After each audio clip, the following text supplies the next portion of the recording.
प्रदेश में निकाय चुनाव भले ही नवंबर में है, लेकिन लोकसभा चुनाव में करारी हार झेल चुकी कांग्रेस अब महात्मा गांधी के नाम पर सरकार के साथ कंधे से कंधा मिलाकर फिर से चुनावी मैदान में जाने की तैयारी में है। मुख्यमंत्री अशोक गहलोत खुद ये कहकर स्पष्ट संकेत दे चुके हैं, आरएसएस और बीजेपी महात्मा गांधी और सरदार पटेल के नाम पर लोगों को गुमराह कर रही है। ऐसे में केवल महात्मा गांधी के विचार ही देश को बचा सकते हैं। इसी को लेकर पीसीसी मुख्यालय में हुई सत्ता और कांग्रेस संगठन की बैठक में इसकी रणनीति तैयार की गई। लगता है कि आने वाला वक्त बहुत देश के लिए कठिन होगा। ऐसे वक्त में महात्मा गांधी के सिद्धांत ही, उनकी नीति, उनके कार्यक्रम जो कांग्रेस के हैं, वही देश में शांति, सद्भाव, भाईचारा कायम कर सकते हैं। अनेकता में एकता वाला मुल्क है। ऐसे मुल्क के अंदर कांग्रेस की जो नीतियां रही है, सिद्धांत रहे और कार्यक्रम बने हैं गांधी जी के सानिध्य में, वो देश को बचा पाएंगे, मेरा मानना है। इससे पहले दिल्ली में कांग्रेस अध्यक्ष सोनिया गांधी प्रदेश कांग्रेस को सरकार से समन्वय बैठाने के साफ संकेत दे चुकी है। इसके बाद पीसीसी में सत्ता और संगठन को मजबूती देने के लिए ये बैठक बुलाई गई। बैठक में कांग्रेस प्रदेश प्रभारी अविनाश पांडे भी शामिल हुए। पांडे के मुताबिक प्रदेश सरकार और कांग्रेस संगठन मिलकर महात्मा गांधी की 150वीं जयंती पर युवाओं को जोड़ने के लिए अनेक कार्यक्रम करेंगे। इसके साथ ही सदस्यता अभियान भी शुरू होगा। खासकर निकाय चुनाव को लेकर संगठन कमेटियों का गठन कर प्रत्याशी चयन की प्रक्रिया शुरू करेगा। संगठन और सरकार के बीच का समन्वय कैसे बेहतरीन तरीके से और हो सकता है, जहां पर सरकारी कार्यक्रम और वहां के लोगों की जरूरतें दोनों को मद्देनजर रखते हुए संगठन का उसमें क्या योगदान होगा, ये भी भूमिका आज के इस मीटिंग में चर्चा की गई। प्रदेश में लोकसभा चुनाव की हार और सरकार के गठन के बाद पार्टी कार्यकर्ता की सुनवाई नहीं होने पर पार्टी कार्यकर्ताओं की नाराजगी भी सामने आई है। ऐसे में अखिल भारतीय कांग्रेस कमेटी के निर्देश पर कार्यकर्ताओं की सुनवाई के लिए पीसीसी मुख्यालय में जन सुनवाई करने का भी निर्णय लिया गया।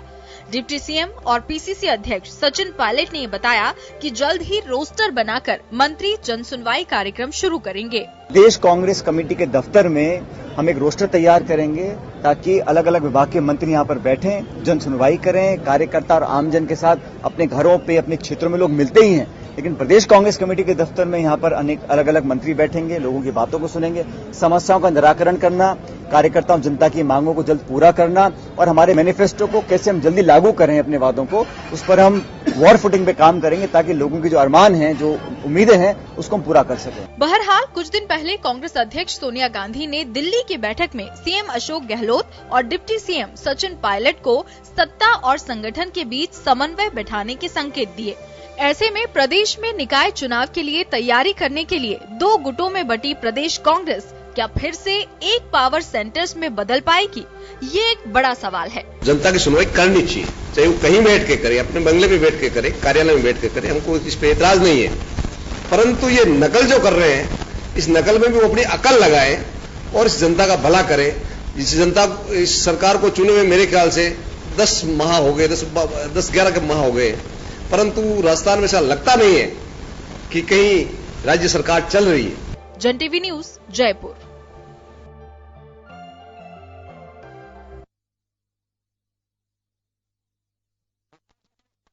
मैं हूं योगेंद्र, आप देख रहे हैं खास खबर। खास खबर का मजमून आपने देखा। राजस्थान प्रदेश कांग्रेस कमेटी की बैठक हुई। बैठक में अविनाश पांडे जो राजस्थान के प्रभारी हैं, विवेक बंसल, मुख्यमंत्री अशोक गहलोत, डिप्टी सीएम और पीसीसी चीफ सचिन पायलट सहित तमाम वो नेता मौजूद रहे जो एक दिशा तय कर सकते हैं।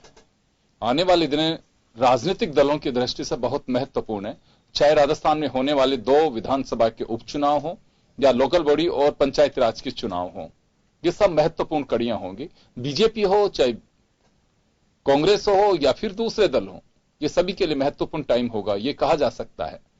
यह एक अहम सवाल यह है कि सोनिया गांधी ने अंतरिम अध्यक्ष बनने के बाद जब बैठक की और खासकर जिन राज्यों के अंदर कांग्रेस की सरकार है, वहां के पीसीसी चीफ और मुख्यमंत्रियों के साथ में समन्वय बैठाने की कोशिश की और वही बैठक उसके बाद मुकर्रर की गई कि 19 सितंबर को जयपुर में बैठक होगी राजस्थान प्रदेश कांग्रेस कमेटी की। यहां क्या वास्तव में सोनिया गांधी के उस निर्देश का कुछ असर देखा जा सकता है? क्योंकि राजस्थान में बेशक कांग्रेस कुछ भी कहे, लेकिन 2 पावर सेंटर साफ दिखाई देते हैं। कार्यकर्ता यह मान के चलते हैं कि हम किस पावर सेंटर की ओर जाएं। ये बड़ी एक पशोपश की स्थिति है। बेशक इसे अशोक गहलोत खारिज करें या सचिन पायलट खारिज करें, लेकिन सच्चाई यही है। इस बैठक के बाद क्या वास्तव में समन्वय की ऐसी स्थितियां बन पाएंगी कि बिल्कुल महत्वपूर्ण जो बिंदु है उस ओर इंगित किया जा रहा है कि समन्वय बैठेगा और जब कोऑर्डिनेशन होगा तो लगता है कि सारी चीजें दुरुस्त होती चली जाएंगी। लेकिन बस सवाल यही है कि क्या ऐसा हो पाएगा। मैं कुछ बैठक के अंदर के कुछ पहलू हैं उसको लेकर के भी चर्चा करना चाहूंगा। कुछ लोगों ने कहा कि राजनीतिक नियुक्तियां जल्दी होनी चाहिए, कुछ लोगों ने कहा कि डायरेक्ट आप इलेक्शन फाइट मत करवाइए, कि लोकल बॉडीज के इलेक्शन सभापति के जो चुनाव है सीधे ना हो, पार्षदों के जरिए ही हो, क्योंकि हाल ही में इसका अलग असर देखा जा सकता है। तो कुछ ऐसी महत्वपूर्ण चीजें हैं जिनके लिए यह कहा जा सकता है कि आखिर होगा क्या। तो चलिए इसी मुद्दे को लेकर के हम चर्चा करेंगे और हम बात करेंगे। हमारे साथ वरिष्ठ पत्रकार श्याम सुंदर शर्मा साहब जुड़े हुए हैं, हमारे सहयोगी योगेंद्र पंचोली जुड़े हुए हैं, भाजपा नेता श्रवण देवल हमारे साथ जुड़े हुए हैं। चलिए श्याम जी के पास जाना चाहूंगा मैं एक बार। श्याम जी, यह बैठक महत्वपूर्ण इस दृष्टि से है कि लंबे समय बाद में एक जैम्बो बैठक जो होनी चाहिए थी वो बैठक अभी हुई है, और सोनिया गांधी जब अंतरिम अध्यक्ष बनी उसके बाद पहली बार जब दिल्ली में बैठक हुई तो उसके बाद कहा गया था कि अब प्रदेशों में समन्वय समितियां बनाई जाएंगी, कोऑर्डिनेट करेंगी, सत्ता और संगठन मिलकर के काम करेंगे। ये नई बात नहीं है, हर संगठन में यही बात कही जाती है, चाहे बीजेपी हो चाहे कांग्रेस हो, कि समन्वय बैठाएगा, समन्वय होगा, लेकिन कहीं ना कहीं थोड़ी दिक्कतें आती हैं। लेकिन यहां ज्यादा दिक्कत है, दो पावर सेंटर साफ दिखाई देते हैं। तो कुछ लगता है आपको कि इस बैठक का कुछ असर होगा कि एक मैसेज जा सके कार्यकर्ता के बीच है कि नहीं सब कुछ नॉर्मल है और पावर सेंटर के नाम पे केवल एक कांग्रेस का कार्यकर्ता और कांग्रेस पार्टी है? देखिए योगेंद्र जी, जिस प्रकार से बैठक हुई और बैठक कितनी देर चली ये भी आपने देखा, उसके बाद जो ब्रीफिंग हुई वो एक साथ नहीं हुई, अलग अलग हुई। तो आप समन्वय कैसे है ये मुझे समझ नहीं आता। मुख्यमंत्री अपने आप को सुपर मान करके वो नहीं मानते कि मैं संगठन है, संगठन के साथ आज बैठे जरूर हो, लेकिन मन से जिस प्रकार से बैठ के बातचीत होनी चाहिए मेरे को लगता हुई नहीं। क्योंकि प्रशासनिक स्तर पर जो निर्णय हो चुके, जिसका अध्यादेश हो गया, जिसका बिल आकर के विधानसभा में पारित हो गया, आज संगठन उस पर विपरीत परिस्थितियों में मांग उठा रहा है कि आपने किया जो गलत किया, आने वाले समय में कांग्रेस को उससे नुकसान होगा। तो अभी मैं मान अब आज की स्थिति में आप समन्वय बैठक करने जा रहे हो और अब ये भी कह रहे हो कि कांग्रेस कार्यालय में जिस प्रकार से बीजेपी कार्यालय में बैठ करके मंत्री सुनवाई करते थे, अब कांग्रेस कार्यालय में भी मंत्री बैठ करके सुनेंगे। हालांकि ऐसा पहले भी हो चुका है। नहीं, वो पहले भी हुआ है। हाँ, लेकिन अब क्योंकि लेकिन सबसे बड़ी बात यह है कि क्या डिस्पोजल हो पाता है। अब मेरा कहने का मतलब है कि संगठन के प्रदेश अध्यक्ष खुद डिप्टी चीफ मिनिस्टर है, वो कितनी दिन बैठ करके कांग्रेस कार्यालय में सुनवाई कर पाए और अपने कार्यकर्ता को संतुष्ट कर पाए क्या? अगर वो खुद डिप्टी चीफ मिनिस्टर नहीं होते, प्रदेश अध्यक्ष होते, तो निश्चित रूप से वो ज्यादा प्रभावी तरीके से अपनी भूमिका निभा सकते थे। जब आप मुख्यमंत्री अशोक गहलोत के अधीन उप मुख्यमंत्री बन गए, उस दिन आपका अस्तित्व समाप्त हो गया। एक तरह से आपका आपने ये स्वीकार कर लिया कि मैं आपके अधीन काम करूंगा। संगठन निश्चित रूप से सत्ता से बड़ा होता है। अगर वो सत्ता में नहीं रहते और वो संगठन को संभाल करके कामकाज करते तो बेहतर तरीके से कांग्रेस को इस प्रदेश में फैलाव कर सकते थे, उसका अस्तित्व बढ़ा सकते थे। दोनों तरफ से उनकी स्थिति खराब हुई है। अब क्योंकि अशोक गहलोत तो बड़े चतुर और चालाक हैं, वो निश्चित रूप से आज बैठक में गए और सोनिया जी के कहने के बाद बैठक हुई, और बैठक होने के बाद भी आप एक साथ बैठ करके प्रेस कॉन्फ्रेंस करने में कहाँ आपत्ति आ रही थी? वो जानते थे कि मैं राजनीतिक तौर पर किस प्रकार से क्या बात कहनी चाहिए।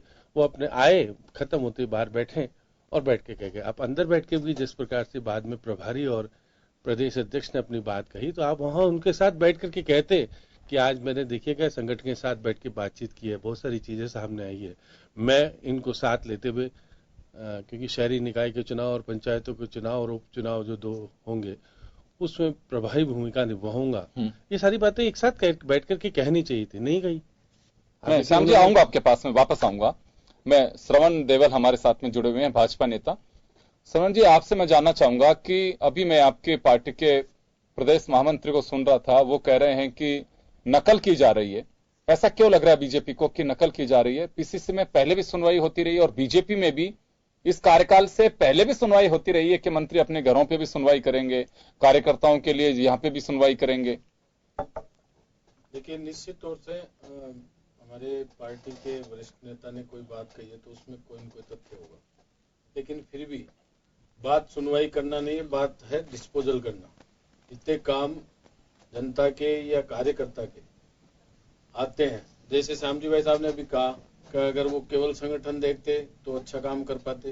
तो ये सब चीजें बहुत अहम है। खाली जन सुनवाई या किसी की नकल करना या ऐसे कामों को करना और चिन्ह छोड़ देना, सदस्यता अभियान हो चाहे जन सुनवाई का विषय हो, चिन्ह छोड़ देने से कुछ नहीं होगा। जब तक उसका इम्प्लीमेंटेशन नहीं होगा, जब तक जनता और कार्यकर्ता या सत्ता और संगठन, देखिए आप देखिए कि जो व्यक्ति किसी न किसी तरीके से एक ऊपर के आदेश के अनुकूल सत्ता और संगठन में समन्वय बिठाने का ये प्रयास जो जनता को दिखाया जाता है, जो अंतर्कलह को नहीं है, अंतर्कलह ये दिखाने का प्रयास किया जाता है, उनका भी एक हिस्सा है।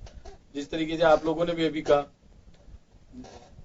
पहले भी सचिन जी ने जिस तरीके से अपनी ही सरकार पे सवालिया निशान उठाया, चाहे वो पहलू खान वाला मामला हो, चाहे जेल ब्रेक वाला मामला हो, तो ये सब चीजें जो है इस चीज को इंगित कर रही है कि कहीं न कहीं सत्ता और संगठन में तालमेल नहीं है। तो ये जन सुनवाई या फिर ये कार्यकर्ताओं को या जनता को भ्रमित करने वाला कार्य है।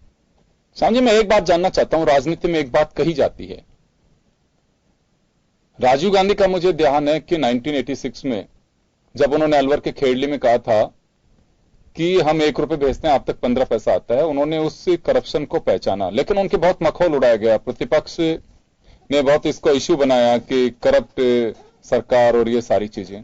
अभी जैसे सरवण कह रहे हैं कि उन्होंने अपनी पार्टी पर निशाना साधा। मैं 2 बातें जानना चाहता हूं कि सत्ता में जो पार्टी बैठी हो, हर कार्यकर्ता उसमें नीचे से बटरिंग करना शुरू करे कि नहीं बिल्कुल जो चल रहा है एकदम ठीक चल रहा है, क्योंकि मुझे लगता है कि घर से अगर आईना नहीं दिखाया जाएगा तो बाहर बहुत मुश्किल होता है। इसे किस तरह से देखते हैं आप? देखिए योगेंद्र जी, क्योंकि भाजपा बहुत पुरानी पार्टी नहीं है, कांग्रेस पुरानी पार्टी है। कांग्रेस में वो सब कल्चर मौजूद था जो आज बीजेपी में मौजूद है।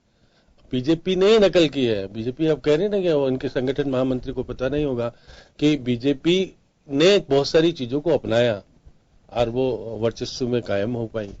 मैं अब मान के चलता हूं कि कहते हैं प्रभारी कि तालमेल है, कहने की जरूरत क्या है? तालमेल है तो करके दिखाइए ना। आप देखिए कि राजनीतिक नियुक्ति की बात आई आज, उन्होंने कहा कि मुख्यमंत्री और डिप्टी चीफ मिनिस्टर दोनों मिलकर के तय करेंगे, और फिर उसके बाद यहाँ डिप्टी चीफ मिनिस्टर और चीफ मिनिस्टर तय नहीं करेंगे, बल्कि ये तो केवल जाकर के सोनिया गांधी जी को लिस्ट दे देंगे, वहां से फाइनलाइज होगा। यहाँ दिक्कत ये आ रही है। यहाँ अब वो बार बार देखिए सचिन पायलट कह रहे थे कि कांग्रेस का मूल कार्यकर्ता, कांग्रेस को जो निष्ठावान कार्यकर्ता है, हम उसको पद देंगे, उसको सारी चीज देंगे। लेकिन वहां ये भी कह रहे थे कि बहुजन समाज पार्टी के 6 विधायक आए, निस्वार्थ भाव से आए, कोई पद नहीं लेंगे। अभी प्रदेश अध्यक्ष तो ये कह रहे हैं, मुख्यमंत्री ने भी बिना पद के कोई आता नहीं है। मुख्यमंत्री जी ने भी ये चीज कहा कब आया है, लेकिन निर्णय हो जाने के बाद, क्योंकि देखिएगा कोई भी पार्टी का व्यक्ति आपके साथ शामिल हो रहा है तो कोई ना कोई तो उसको प्रलोभन दोगे आप, ऐसा तो होगा ही क्यों आपके साथ शामिल, क्योंकि विधायक तो निर्वाचित हो, सेवा करने के लिए तो उसी पार्टी में से पहले से ही हो। सेवा तो उस पार्टी में रहकर के ज्यादा अच्छी तरह से की जा सकती थी। आप कह सकते थे हम देंगे समर्थन, हमारा काम करो, नहीं तो अब तो आप मर्ज हो गए, अब आप उनके अधीन हो गए, आप कुछ करने की स्थिति में नहीं चल सकते। अब आप तो ऐसी स्थिति में आप बार बार जो कह रहे हैं कि हम निस्वार्थ भाव से आए हैं सेवा करने की, सेवा राजनीति में सेवा करने के लिए बहुत कम लोग आते होंगे, और जिस प्रकार की स्थितियां बन गई, अब कांग्रेस में तो विरोध होगा। बहुत सारे लोगों को सपने दिख रहे थे कि मैं भी मंत्री बन पाऊंगा, मैं भी निगम बोर्ड का अध्यक्ष बन पाऊंगा। अब ये 6 पद तो चले जाएंगे, निश्चित रूप से जाएंगे, फिर उसके बाद निर्दलीय लोगों को लेंगे, 2 पद चले जाएंगे। तो कांग्रेस के मूल कार्यकर्ता, निष्ठावान कार्यकर्ता निश्चित रूप से कुंठित होगा, निराश होगा। जब छीना झपटी हो जाएगी उसके बाद आपके सामने व्यवस्था में जो आज कह रहे हैं कि हम एकता के सूत्र बने हुए, वो एकता धराशायी होने की स्थिति में आ जाएगी। आप देखिएगा, आप कह रहे थे कि शहरी निकायों के चुनाव में आपने कहा कि अनपढ़ चुनाव लड़ सकेगा, फिर उसके बाद कहा कि डायरेक्ट चुनाव कराएंगे। तो अब आपका पार्टी के अंदर लोग विरोध कर रहे हैं, तो आपने इसका मतलब सहमति नहीं ली थी। तो ये सारी बातें जब आप संगठन को कमजोर मान करके निर्णय करते हो ऊपर के स्तर पर, तो ये सारी चीजें आती है सामने।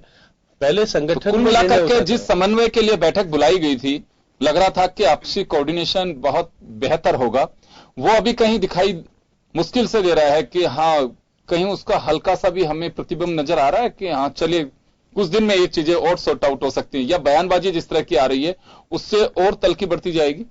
देखिए, उप मुख्यमंत्री और प्रदेश अध्यक्ष ने आज बैठक तो की, बातचीत भी की, उनके लोगों को देखिए कल उन्होंने रणनीति बनाई थी बैठक से पहले, और किन लोगों को शामिल किया था आपको पता है। उनको आज उन्होंने बैठा रखा था खुद के सहारे के लिए। खुद नहीं कहो, तुम कहो, इसके बाद मैं कहूंगा, क्योंकि मैं तो प्रदेश अध्यक्ष हूं, अंतिम निर्णय मेरा होगा। लेकिन आप मुख्यमंत्री के सामने कितने कुछ बोल पाए, क्योंकि मुझे अंदर का बहुत कुछ पता नहीं लग पाया, लेकिन इतना पता जरूर लगा कि उन्होंने कहा कि डायरेक्ट चुनाव मत कराइए, 370 धारा का प्रभाव हो सकता है। में एमपी के इलेक्शन वो हैं, और बहुत सारी कार्यकर्ताओं को जल्दी जल्दी राजनीतिक नियुक्तियां दी जाएं, पार्षद चुनवा लो और पार्षदों के माध्यम से ही अपना बोर्ड बनवाइए। अब सीधा चुनाव, क्योंकि अब आप इसके अंदर आप बहुत जल्दबाजी है कि आप डायरेक्ट चुनाव को रोक पाना मैं संभव नहीं होगी, क्योंकि आपने विधेयक पारित करा लिया, सब कुछ करा लिया। अब मेरे को नहीं लगता कि सारी चीजें हो पाएगी। लेकिन हाँ, मन की बातें कुछ लोगों से कही है, और कितनी प्रभावी ढंग से हो पाएगी ये तो आने वाला समय, राजनीतिक नियुक्ति हो जाए, बाकी चीज, क्योंकि जब आपका अभी तो क्योंकि स्वराज चल रहे हैं, कोई भी शुभ काम होता नहीं, और जब आपके बीएसपी तो लेकिन मर्ज हो गई नहीं श्राद्ध के दौरान ही। हाँ, वो तो क्यों इसलिए हो गई, उसमें नवरात्रों तक का वेट भी नहीं किया, वो नवरात्रों तक लगता है शपथ लेना चाह रहे हैं वो अभी वो दिवाली तक चला जाएगा, नहीं तो फिर। क्योंकि आज की स्थिति में मैं कह सकता हूँ कि कांग्रेस की समन्वय बैठक हुई है, और लेकिन मन की बात कुछ निकल के सामने आई है, उसके अनुरूप कुछ निर्णय हुए भी है, उसमें संगठन में सक्रियता आएगी नहीं तो सदस्य। उन्होंने कहा कि हम मिस कॉल वाले सदस्य नहीं बनाएंगे, हम अपने तरीके से बनाते हैं वैसे बनाएंगे, बनाएगी, कोई बात नहीं, कोई बने। श्याम जी, आऊंगा वापस आपके पास में। योगेंद्र पंचोली हमारे साथ जुड़े हैं, जो पूरी इस बैठक को कवर किया। योगेंद्र, कार्यकर्ताओं के बीच किस तरह की चर्चा थी? देखिए, ये अशोक गहलोत खारिज करे, चाहे सचिन पायलट खारिज करे, या फिर अविनाश पांडे, ये तय है कि कांग्रेस में इस वक्त 2 पावर सेंटर साफ दिखाई देते हैं, इसमें कहीं कोई डिनाई करने वाला इश्यू नहीं है। वहां कार्यकर्ताओं के बीच किस तरह की चर्चा थी? क्योंकि मैसेज ये दिया जा रहा था कि एक कोऑर्डिनेशन कमेटी बन सकती है, बेहतर समन्वय हो सके, उसके लिए ये बैठक बुलाई गई है, तो ऐसा कुछ दिख रहा था नजारा? देखिए, 3 दिन पहले जो दिल्ली में बैठक हुई, सोनिया गांधी ने बैठक ली और उस बैठक में साफ निर्देश दे दिए कि जो भी कांग्रेस शासित प्रदेश है वहां पर सत्तारूढ़ संगठन में कोऑर्डिनेशन होना चाहिए। खासकर राजस्थान में सीएम और डिप्टी सीएम को वहां बुलाया भी गया था, उसी को लेकर ये अहम बैठक थी। डिप्टी सीएम को नहीं बुलाया गया था, वो तो पीसीसी अध्यक्ष के नाते उन्होंने बुलाई थी बैठक। लेकिन उसमें कोऑर्डिनेशन को लेकर अहम निर्देश दिए गए थे, क्योंकि जिस तरह से सरकार के गठन को 9 महीने हो चुके हैं, एक हलचल दिख रही है, 2 पावर सेंटर्स में बटी हुई कांग्रेस नजर आ रही है। तो ऐसे में किस तरह से, क्योंकि निकाय चुनाव है, फिर पंचायती राज चुनाव होने हैं और बाई इलेक्शन भी होने हैं, 2 सीटें जो खाली हुई है, लेकिन 9 महीने में कुछ वहां पर जो कार्यकर्ता थे जो कि बहुत पुराने हैं कांग्रेस में, संगठन से जुड़े हुए लोग हैं, वो ये बात कह रहे थे कि किस तरह से 9 महीने में उनकी सुनवाई नहीं हुई, और क्योंकि इस तरह की घटनाएं पिछली बीजेपी में भी देखने को मिली थी, कार्यकर्ताओं में किस तरह से आक्रोश फूटा था, उसी का नतीजा बीजेपी को भुगतना पड़ा था। लेकिन फिलहाल 2 चीजें फिलहाल चल रही है कि जो वरिष्ठ कांग्रेस के जो विधायक हैं और जो निर्दलीय विधायक है, ये सोच रहे थे कि मंत्रिमंडल का अगर विस्तार होता है तो उनको मौका मिलेगा, लेकिन बीएसपी के जो विधायक अंदर घुसे हैं उनसे कहीं ना कहीं उनको वो असहज हो चुके हैं और कहीं ना कहीं उनकी धड़कनें बढ़ चुकी है। दूसरी तरफ कार्यकर्ताओं की जो 9 महीने में अब तक जो सुनवाई नहीं हुई है, उसी का तोड़ है कि अब फिर से जो एक नई घोषणा हुई है जो कि एआईसीसी के निर्देश पर हुई है, क्योंकि मीटिंग हुई थी उससे पहले, तो कार्यकर्ताओं की सुनवाई और जनता को, युवाओं को जोड़ने के लिए एक जो मंत्री अब वहां पर बैठ के करेंगे और उनसे शुरुआत करेंगे कि किस तरह से क्या फीडबैक आ रहा है, क्योंकि चुनाव सिर पे है। तो ये बात अभी भी है कि कोऑर्डिनेशन के लिए जो निर्देश दिए गए थे, श्याम जी भी सही कह रहे थे कि 15 मिनट पहले मुख्यमंत्री अशोक गहलोत पीसीसी से निकलकर जाते हैं, मीडिया को ब्रीफ करते हैं और चले जाते हैं। उसके बाद डिप्टी सीएम और पीसीसी चीफ सचिन पायलट और प्रभारी अविनाश पांडे निकलते हैं और अलग अलग बातें सामने आती है। लेकिन जो आलाकमान की ओर से जो निर्देश दिया गया कि एक कोऑर्डिनेशन, समन्वय दिखना चाहिए और जनता में मैसेज जाना चाहिए, मेरी नजर में ऐसा हुआ नहीं। और आप देखते हैं कार्यकर्ताओं में किस तरह का है, क्योंकि कार्यकर्ताओं को अब जरूरत है कि उनको ऑब्जर्व किया जाए, क्योंकि चुनाव सिर पे है। चलिए, मैं श्याम जी आपके पास आना चाहूंगा। मैं एक बात जानना चाहता हूं कि आप कोऑर्डिनेशन कमेटी बनाइए, आप जन सुनवाई करें, आप घर पे करें, कार्यालय में करें, कहीं पे भी करिए, आप जिलों में जाकर के करिए। बीजेपी ने भी किया, इसका कितना असर हो पाता है, मैं ये जानना चाहता हूं कि वास्तव में कुछ इसकी स्थितियां बन पाती हैं। देखिए योगेंद्र जी, आपने चुनाव देखा था, चुनाव के दौरान राहुल गांधी के जो बोले थे, उन्होंने जो कुछ कहा था क्षेत्र में जाकर के अपने कार्यकर्ताओं को, और उसके बाद सरकार बनी इनकी। सरकार बनने के बाद क्या राहुल गांधी की निर्देशों की पालना सरकार और संगठन में हो पाई? आप बताइए। 9 महीने बाद कैबिनेट की बैठक आप एक साथ नहीं कर पा रहे हो। आप 9 महीने में एक कैबिनेट की बैठक तरीके से नहीं हो पाई। आपने कहा था हर बुधवार को बैठ के कैबिनेट की बैठक करेंगे, ये बुधवार गया है, कल बैठक हुई क्या? ये अगर उन्होंने कहा कि हमारे यहाँ मंत्री दरवाजा खोल के रखेगा, अगर कार्यकर्ता रात को भी जाएगा तो उसकी सुनवाई होगी, क्या 9 महीने में कहीं आपने देखी? सुनवाई भी मुख्यमंत्री जी ने अब शुरू की, उसके बाद उप मुख्यमंत्री जी और प्रदेश अध्यक्ष ने शुरू की। अब ये सारी चीजें हो रही है, लेकिन आपके साथ जिस प्रकार का माहौल होना चाहिए, जिस प्रकार का कार्यकर्ताओं का समर्थन होना चाहिए, जिस प्रकार से हुजूम आपने सचिवालय होगा, मुझे लगता है श्याम जी वो तभी होगा जब आप समन्वय होगा और कार्यकर्ता। मैं वापस एक बार फिर लौटूं आपके पास में, मैं श्रवण जी के पास में जाना चाहूंगा। श्रवण, आपसे मैं जानना चाहता हूं, आप लोगों ने लंबे समय तक जन सुनवाई की, कार्यकर्ताओं की सुनवाई की, भाजपा प्रदेश कार्यालय में मंत्रियों के यहां 2 घंटे टाइम तय किया गया।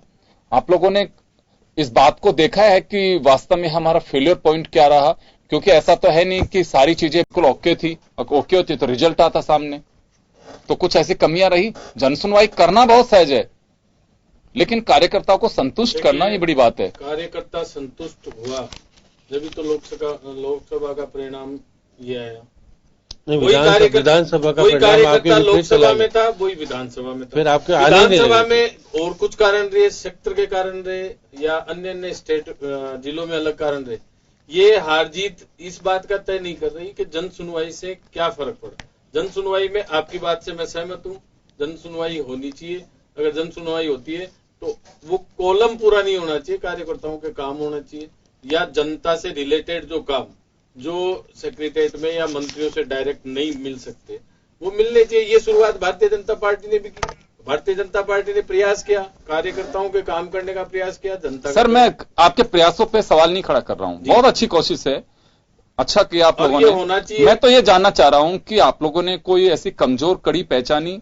बिल्कुल, लेकिन ये सब चीज जो है, जैसे कल सचिन पायलट जी बोल रहे थे कि हमें सोनिया जी ने निर्देश दिया है इस बात का लिए कि संगठन और सत्ता। सरवण जी, आप डाइवर्ट हो रहे हो। मैं ये जानना चाह रहा हूं, मैं दूसरी बात कहना चाह रहा हूं कि आज अगर हम कोई काम करने के लिए जा रहे हैं जी, और हम उस पर चिंतन करते हैं और फिर देखते हैं कि हाँ हमारी कमजोरी ये रही, आप लोगों ने उस कमजोरी को पहचाना है क्या? मैं बीजेपी के नाते आपसे जानना चाह रहा हूं।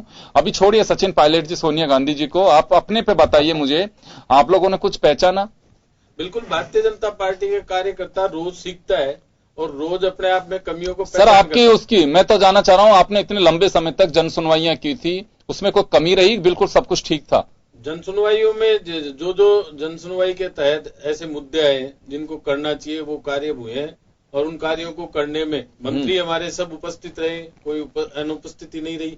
आप लोगों के माध्यम से सारी जनता ने भी देखा, आप लोगों ने वहां देखा है कि मंत्री वहां आते थे टाइम से। तो कुल मिलाकर के जन सुनवाई का बेनिफिट मिलता है कोई आता है तो, ये कहना चाह रहे हैं आप? जन सुनवाई जो है बेनिफिट जब मिलता है जब उसका काम करते हैं, और हाँ। काम करना, और आपकी बात में मैं सहमत हूं कि काम करना चाहिए। जन सुनवाई का मतलब है जन सुनवाई करके उस काम को पूरा करना चाहिए, केवल सुनवाई तक सीमित नहीं रहे।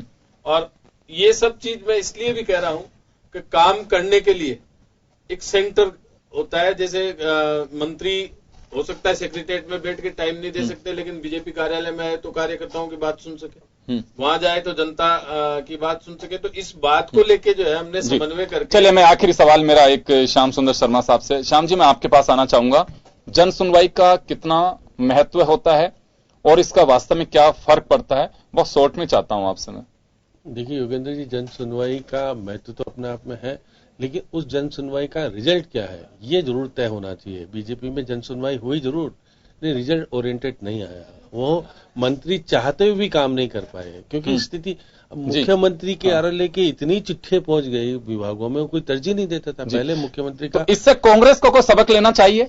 कांग्रेस को सबक ये लेना चाहिए कि जो आपके कार्यकर्ता आ रहे हैं उनको पहचानो, और उनके जो मूल देखो तबादलों का मत कीजिए ज्यादा, आप जनहित वाले काम तो करके दीजिएगा। उनके व्यक्तिगत काम होते हैं छोटे मोटे, उनको काम कीजिएगा, क्योंकि तबादलों के अंदर जहां घिरोगे वहां तबादलों के अंदर बदनामी मिलेगी, ज्यादा कुछ काम होने वाला है।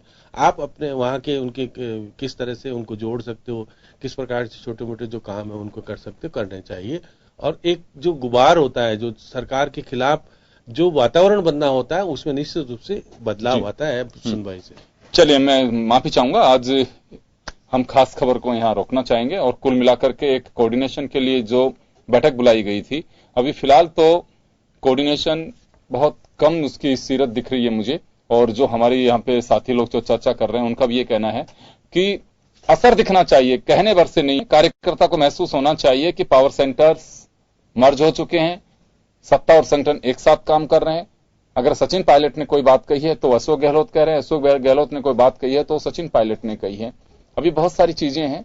और अगर जन सुनवाई की बात है, बिल्कुल करिए, बहुत अच्छी बात है। अगर मंत्री कहीं बैठते हैं, टाइम मुकर्रर होता है कि अमुक दिन ये मंत्री बैठेगा, आपकी जन सुनवाई करेगा, तो बड़ी एक अच्छी बात होती है, लेकिन उसका डिस्पोजल होना चाहिए जब तो कोई उसका फायदा है, अदरवाइज कोई फायदा है नहीं। चलिए, बहुत बहुत शुक्रिया आप सभी का। खास खबर में इतना ही, दीजिए इजाजत, नमस्कार।